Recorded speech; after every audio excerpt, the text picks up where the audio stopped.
आप देख रहे हैं टॉप लाइन न्यूज़ और हमें इजहार अली हैदर। अभी आप जान रहे होंगे कि all India student association Palamu unit का आज दूसरा सम्मेलन था। यहाँ पे कुछ बाहर से पर्यवेक्षक भी आए थे और पलामू के साथियों ने संगठन आयसा पलामू जिला का दूसरा जिला सम्मेलन हुआ है और इस सम्मेलन में अलग अलग ब्लॉक से साथी आए थे और इससे पूरे सम्मेलन में इस बात हुई कि जो सरकार ने नई शिक्षा नीति लेकर आई है उसको सरकार खारिज करे। जो नई शिक्षा नीति है वो सबसे कहिए कि खराब नीति है। वो जो सरकार कह रही है कि सबको शिक्षा मिलेगा, लेकिन नई शिक्षा नीति आने से गरीब मजदूर किसान जो परिवार के बेटे बेटियां हैं उससे शिक्षा से पूरे तरीके से दूर हो जाएंगे। सरकार नई शिक्षा नीति में बात कर रही है सबको प्राइवेट किया जाएगा। अगर प्राइवेट संस्थान हो जाएगा तो बताइए कि कितने परसेंट लोग जो है गरीब मजदूर किसान के बेटे बेटी वो हायर एजुकेशन ले सकते हैं, प्राइवेट एजुकेशन ले सकते हैं।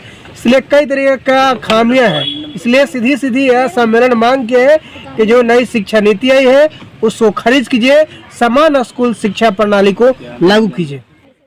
आज all India student association AISA Palamu unit का दूसरा जिला सम्मेलन संपन्न हुआ है। इस सम्मेलन में जिले के तमाम स्कूलों से, हाई स्कूलों से, कॉलेजों से, अलग अलग यूनिट के जो प्रतिनिधि साथी थे वो तमाम साथी इस सम्मेलन में उपस्थित हुए। सम्मेलन के जरिए हम लोग बेहतर शिक्षा, गुणवत्तापूर्ण शिक्षा तथा रोजगार की गारंटी के लिए हम लोग का मुख्य नारा, और इसके बाद आप देख रहे हैं कि जिस तरह से इस लॉकडाउन के दौरान नई शिक्षा नीति लाई गई है जो गरीब विरोधी शिक्षा नीति है, जो छात्र विरोधी है, जो ऑनलाइन शिक्षा को बढ़ावा देती है, प्राइवेटकरण की बात कर रही है, निजीकरण की जो बात कर रही है, जिससे गरीब छात्रों को शिक्षा से दूर करने की जो कोशिश है सरकार की, इसके खिलाफ हम लोग संघर्ष करेंगे। दूसरी बात कि अभी झारखंड की हम बात करें शिक्षण संस्थानों की तो यूनेस्को ने एक रिपोर्ट जारी किया जिसमें 6200 स्कूलों में मात्र एक शिक्षक पढ़ा रहे हैं। 60,000 से ज़्यादा पद प्राथमिक स्कूलों में खाली पद है। यानी पूरे शिक्षण संस्थानों की हम बात करें तो लाखों से ज़्यादा पद खाली है। तो ये हालात है झारखंड के। अभी जिले की ही बाकी प्रखंड है जहाँ पे 1200 छात्राएं पढ़ती हैं पीएचएन हाई स्कूल में, मात्र एक शिक्षक है, वो भी दूसरी जगह से स्कूल आके वो देख रहे हैं। तो ये हालात है झारखंड की स्थिति शिक्षा व्यवस्था की।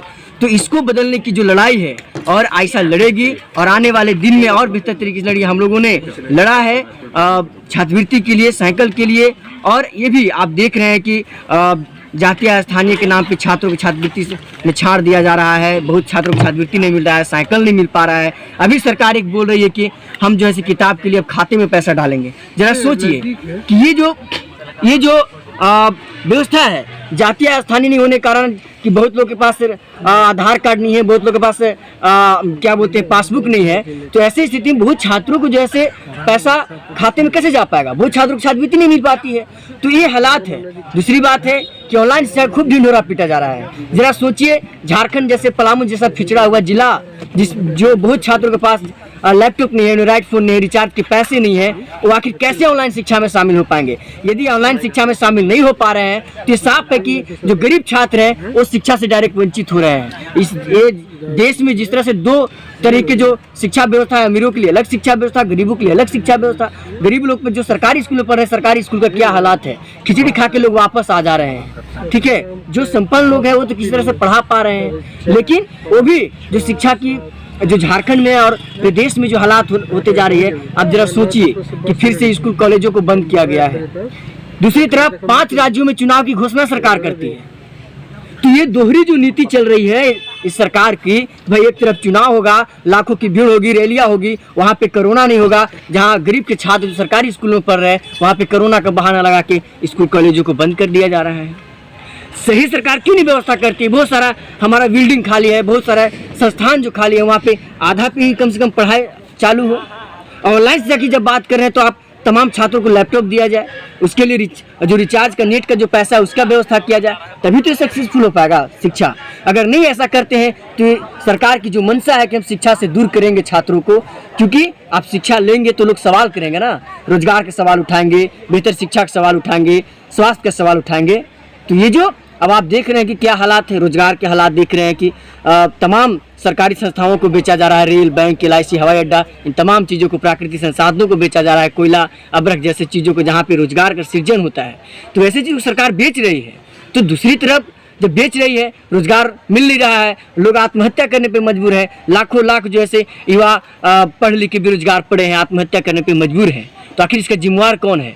कब तक ये सरकार, जब झारखंड सरकार की हम बात करें तो झारखंड सरकार ने भी बोला था कि हम 5 लाख रोजगार देंगे हर साल, लेकिन झारखंड सरकार भी पीछे हट रही है। इसी तरह केंद्र सरकार की हम बात करें तो केंद्र सरकार हर साल 2 करोड़ रोजगार देने की बात की थी। आज 2 करोड़ देने की तो बात, 2 करोड़ लोगों का रोजगार छीना गया। इस कोरोना काल में बहुत लाखों करोड़ों लोगों का जो है से रोजगार छीना गया है। तो ऐसी स्थिति बनी हुई है। और इस स्थिति में अभी आप देखिए कि जो जिला सम्मेलन हुआ है, इस जिला सम्मेलन से लोग संकल्प लेके जा रहे हैं कि भाई बेहतर शिक्षा के लिए, गुणवत्तापूर्ण शिक्षा के लिए, रोजगार के लिए, धर्मनिरपेक्षता बचाने के लिए, लोकतंत्र बचाने के लिए, संविधान बचाने के लिए एकजुट होंगे, लड़ेंगे। और ये जो लड़ाई होगी, ये लड़ाई सत्ता जब तक बेहतर शिक्षा नहीं करेगी, सत्ता जब तक बेहतर स्वास्थ्य व्यवस्था नहीं करेगी, जब तक सत्ता रोजगार देने की बात नहीं करती है सरकार, तब तक ये लड़ाई होती रहेगी। और हम फिर से मांगे, जो सम्मेलन के जरिए जो तमाम लोग आए हैं, यही मांग कर रहे हैं कि जो झारखंड में जितना भी शिक्षण संस्थानों में जो पद खाली है उसको भरा जाए, छात्रवृत्ति दिया जाए, साइकिल का जो योजना है जो 2018 से बंद है उसको पुनः फिर से चालू किया जाए, और जातीय या स्थानीय जो बनाने की जो प्रक्रिया है उसे सरल किया जाए। और जो छात्र हैं, जो जैसे दिव्यांग स्कूलों को जो बंद करके रखा है, जो प्राइमरी स्कूल है उसको खोला जाए। उसके बाद जो आप देख रहे हैं कि जहाँ पे भी जो PHN हाई स्कूल, जो प्रोजेक्ट स्कूल है, या जो कस्तूरबा जैसे स्कूल है, उसमें जो शिक्षकों का जो बहाली किया है, अब ये कहिए कि NGO टाइप पे लोग लगा के काम करवा रहे हैं, थोड़े मोड़े पैसे देकर टीचर रख रहे हैं। तो ये स्थिति में थोड़ी शिक्षा बेहतर होगा। तो इसके लिए लड़ाई है, और ये लड़ाई में आइसा आगे बढ़ेगी, पूरी झारखंड में लड़ेगी। और ये लड़ाई यहीं से शुरू है। इस सम्मेलन के साथ लोग संकल्प लेके जा रहे हैं।